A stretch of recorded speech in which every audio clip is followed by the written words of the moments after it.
I'm talking about Yahweh tonight. The one that made the product, the manufacturer. And that wrote the manual. And wrote the laws which govern his creation. And if you have a problem, come to the troubleshooter. Come to the right, true repairman. I'm the only repairman. Don't you tell me how to fix you.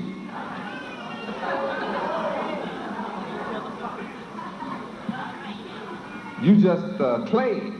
Don't try to tell the potter how to shape you. See, I'm the one who shapes you. I can bust your pot up.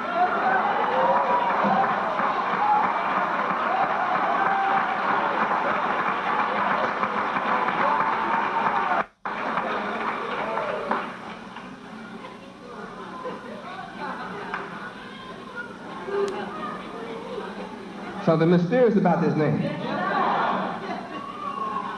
Man that can do all this, the man with this name is all important. Now we're beginning to see that it's more than an artificial tag which distinguishes one person from another.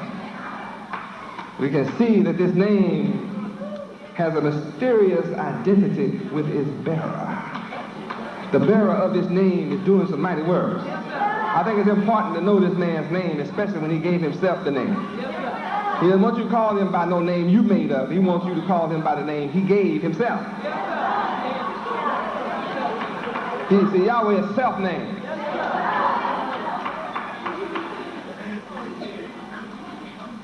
So he won't accept anything else, but you calling him by his name.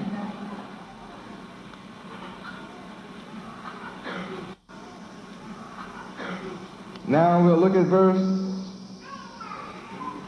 9. Read. Job chapter 9, verse 9. Which maketh Arcturus, Orion, and Pleiades, and the chambers of the south. Now what are those? Constellations. Now if you don't understand constellations, see, you can't follow me and be stupid. A part of healing is that you get smart. Now you have to learn about the name that name these things. He gave the name Orion. Arcturus. He gave that name. He gave the name Pleiades. And they represent something. Constellations. A constellation is what? Infinite number of stars, like Milky Way. It's so many in one of them till it looks like a Milky Way, just like scattered milk. Infinite number of stars, and one cluster is named Orion, and another infinite galaxy is named, it's a whole galaxy of stars. It's so big, you have to look up the words galaxy and constellations, and it's so vast, and so many, until they just give a name to that one set of vastness. And you look over to another part of the heavens and you see another vastness. He gave a name to that. And then look at another part of the heavens, you see another vastness. And then you look to the chambers of the south. So these other three must occupy the north and the east and the west.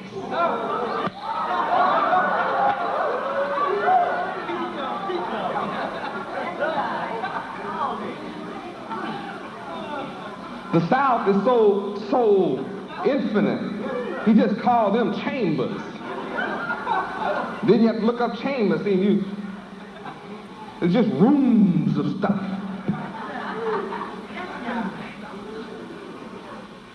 No telling how many rooms in the chambers. Woo. And that's located in the south.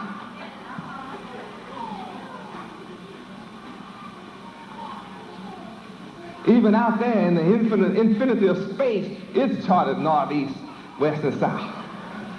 Good gracious.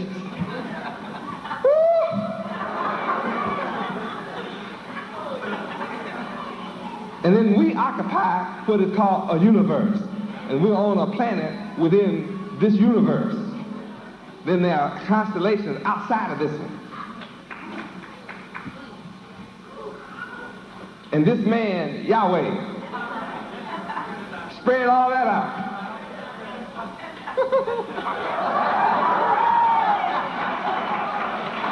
Oh, what a man. What a name, Yahweh. And he said, I lay all this out and I call myself Yahweh.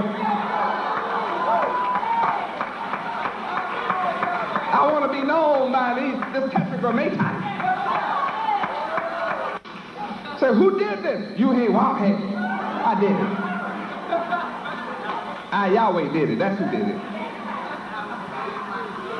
I spread it all out by myself. No, I didn't need any help. I did it. Well, why don't you tell us how you did it? That's what makes me God. I know what to tell, what not to tell. That's how I stay God.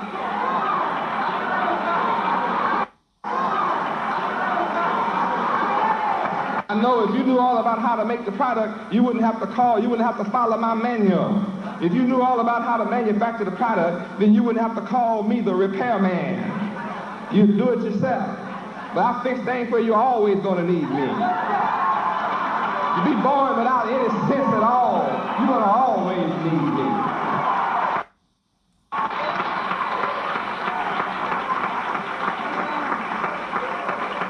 I have manufactured you in such a way that when you are born, you come blank.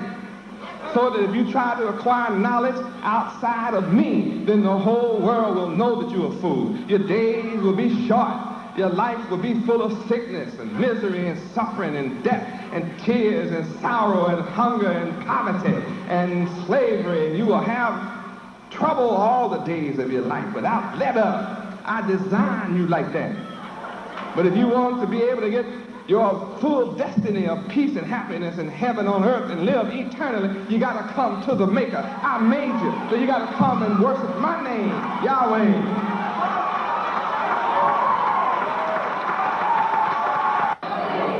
This is proof positive that you need Yahweh to be healed, that Yahweh alone possesses the knowledge of what it takes to heal you.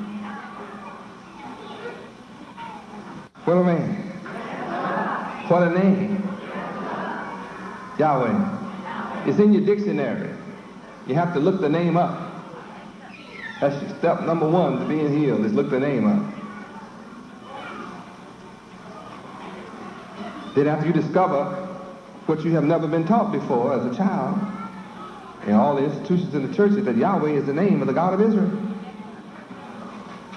Then when you have been calling on the wrong name, you got a problem in your life. Your life is not happy. You are unfulfilled. You've had something missing in your life. Oh, you can't tell me you haven't. Anybody that doesn't know his creator, something is missing. There's an emptiness in your life. I don't care what you have. You can have all kind of furniture in your home, and you can have the latest car, and your bank account can be overloaded. You can have on the latest designer clothes, finest shoes that money can buy. You can have the most beautiful wife or husband ever walked on 2 feet, don't it? But without Yahweh, something missing in your life. I'm here to give you that which is missing. The fact that Yahweh is missing in your life means you're sick. Your spirit is sick. And when something's missing in your mind, then your mind is sick. Sick, your mind is diseased. You look up the word disease, you'll understand. Something is not at ease in your head. And it can only be filled with Yahweh. You got to have this name living in you. Then how can you have the name alive in you when you don't study it? You got to study it. learn about this name. Then you'll discover that you can't be saved without this name. That if you call on any other name, you won't be saved.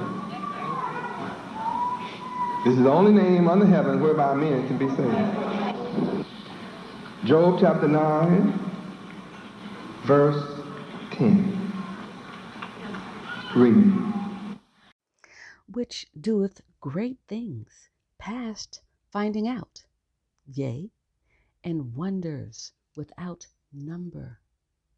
Now, when you get to vegetarian wonders, you still have not approached his wonders.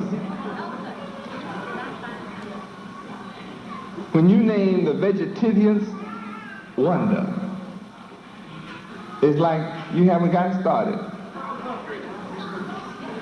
Because his wonders are without number. Meaning as far as you can go. Forever. In infinity, you'll discover he still has wonders without number.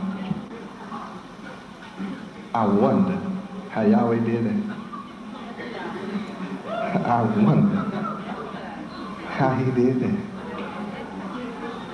I wonder. You'll wonder forever. And at the end of forever, you'll still have wonders forever. And ever, and ever, and ever. He doesn't just do things, he does great things.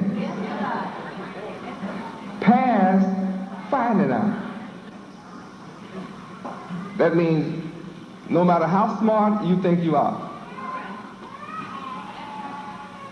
you'll never find out how Yahweh does these great things. How Yahweh make the sun. That's a great thing. I'm afraid that's past your finding out.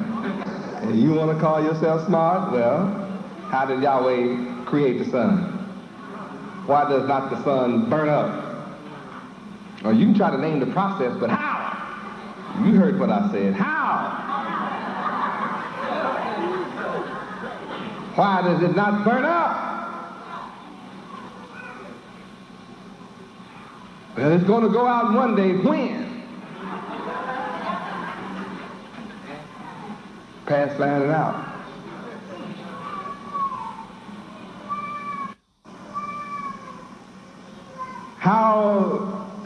When was it created? Oh, some billions of years ago. How do you know? What's your evidence? Were you there? Then how do you stand here and tell me that? What's your authority? I declare to you, it's past finding out, so shut up. Talking about how many eons a year, just shut up. I prove to the world you're speaking out of your head. You are out of control. Without knowledge of the maker, the creator. What a man that does great things past finding out. And does wonders without number. That's my man. Now the man that tells me how to live, that's done all these things, I think I would count it wise for me to do that. I'm sure he's the best knower of what I ought to eat.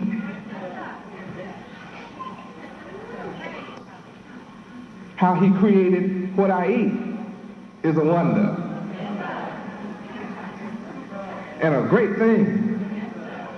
The same ground with one seed brings up a sweet fruit, and the same ground will bring up a fruit that's bitter. Same ground. That's a wonder. And that's a great thing, past finding out.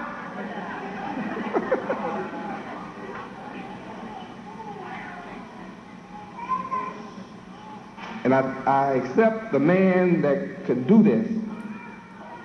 knows what is best for me to ingest or eat or take into my body. And when I have made some mistakes in following Yahweh and broke his law, then he is also the best one to tell me how to get back on track. Because if something is wrong with your body, something happened somewhere. Now, if you didn't cause it, maybe your mother did it. Maybe your mother did something wrong. And if your mother didn't do anything wrong, then maybe your grandmother did. And if she didn't, maybe your great-grandmother did. Because you were paying the price for somebody doing something wrong somewhere. You see, you may not be at fault at all, but some of those folk in front of you did some outlandish things in Yahweh, against Yahweh. And then the third and the fourth generation down the line pay the price.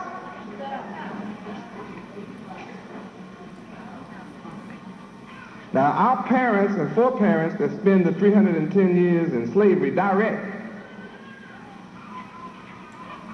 see, somebody did something wrong, and they paid the price. And then it was written that at the end of the 400 years of suffering and being afflicted in America, that one would come to relieve us of our affliction. And I'm here bearing the name Yahweh, who talked to Abraham to do just what I promised. What a blessing. Now, when we can look out and see that one of us is afflicted, or one of us have a disease, or one of us have a sickness, or one of us have a problem with the product that Yahweh created at one time in perfection, when we see it imperfect, it's enough to put the fear of Yahweh in us. Or it should be. Yahweh let us see death to appreciate his power to give life. See, I don't know about you, but I'm just glad to be alive.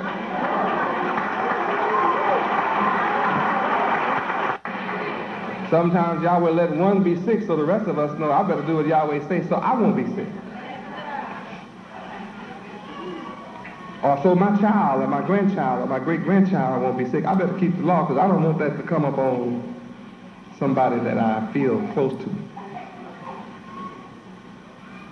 I don't want any blood on my head, so I think I better do what Yahweh says, because I can see he will surely punish those who are disobedient.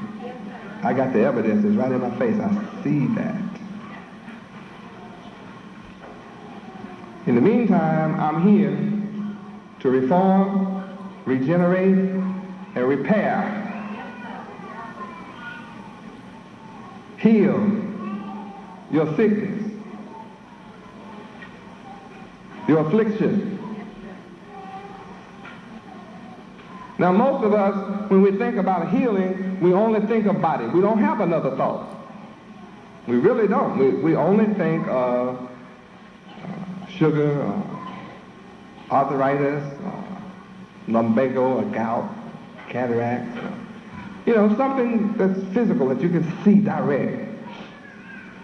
That's because we're so carnal-minded.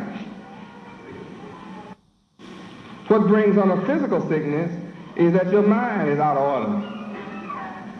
Your mind's out of control. Somebody's mind. Hallelujah, Yahweh.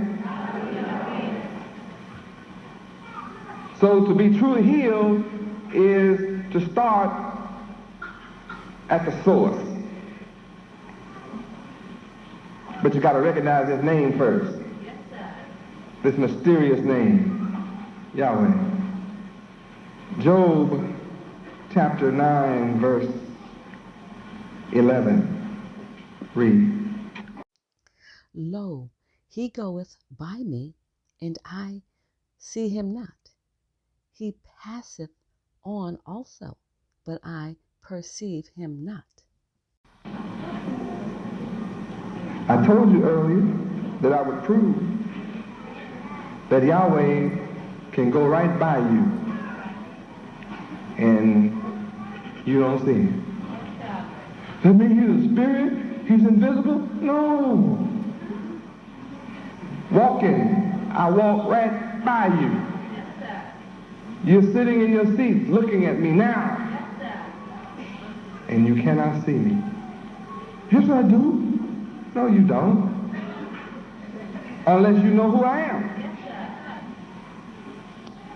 To see me is to know who I am.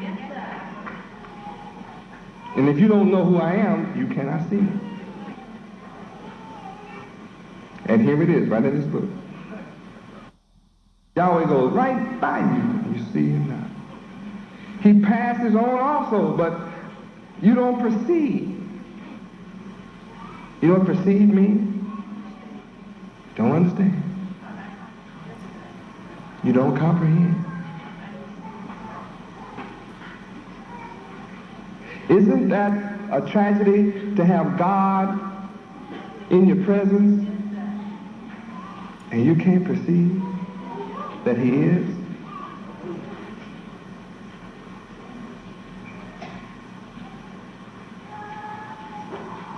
Is it not a tragedy to think that God can walk right by you and your mind can't see him? Your spirit can't see him? And the whole world wants to see God. And you have God right in your midst. And to not see him, what a tragedy. Everybody's waiting on the Son to return. But the book says when he returns, the world won't see him. John 1:10. Come on.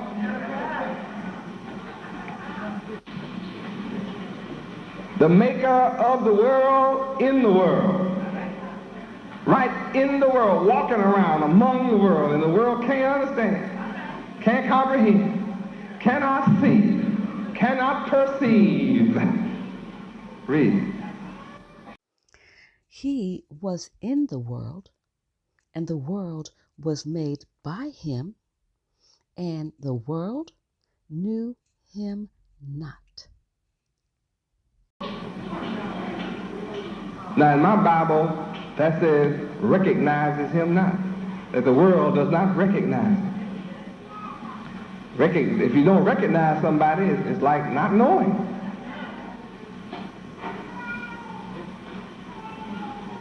It's like he's in a disguise. He's alive, but you don't recognize him. He's living, but you don't recognize him. He walks up and knocks on your door and stands right in front of you and talks to you, but you don't recognize him. See, he's still real. Because you don't recognize him doesn't make him unreal.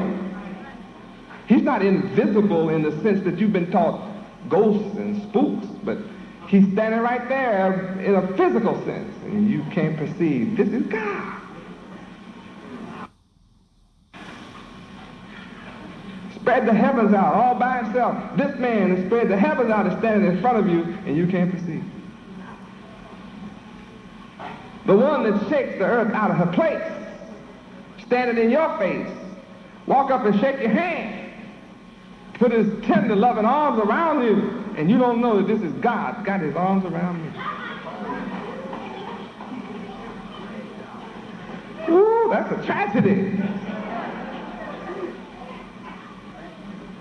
To have the one that laid the constellations out, spread all the heavens out all by himself, laid out the sun, the moon, and the stars, and sealed them up, come up and hug you, squeeze you, may even kiss you on the cheek.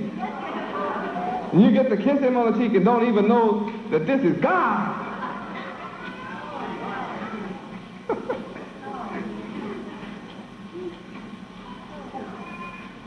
The maker of the world.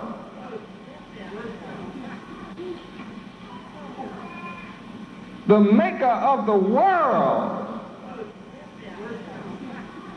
Huh?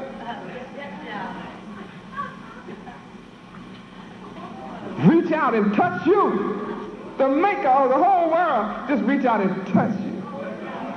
Lay his sweet hands on you. And you don't understand who this is. This book says he will be right in the world, right here. And the world won't be able to understand, recognize who I am. I'm the one. The book says the Son made it all. Then come get in the world and walk around.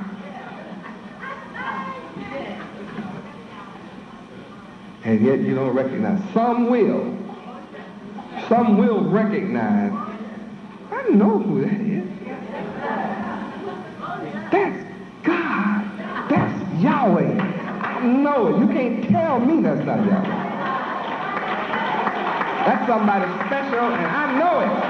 You can't tell me he's not special. Here's the one that made the world come to his own people that look just like him, and they receive him not.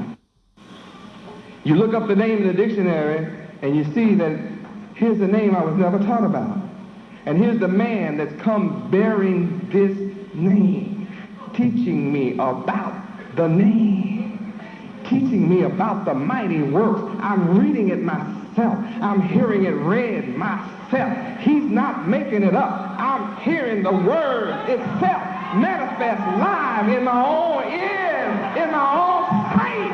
Why can't I receive him? I can tell that he's not an ordinary man. I can tell that. He's not an ordinary teacher. I can tell that. But I have to get past him being just an ordinary man in my eyesight. The only way that you're going to understand that I'm not an ordinary man, you should understand I didn't come with an ordinary name. My name is Yahweh Ben Yahweh. That's not an ordinary name. Study the name.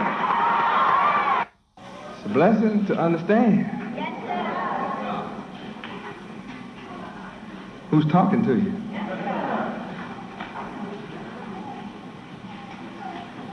I'm not running back and forth speaking of my own mind. I'm bringing you the living word because I'm alive. I am the word, showing you the word, letting you read the word, showing you that the word is alive. You can close your eyes, but you can still hear the word. You hear everybody reading from their books the same word. This word is penetrating your heart. This word is penetrating your mind. This word is penetrating your soul. This word is saying, why don't you receive me? This word is saying, why don't you receive me? The word is saying, why don't you receive me? Come unto me. Come and follow me. Look up me, and you'll understand. Come unto me, and I will give you rest.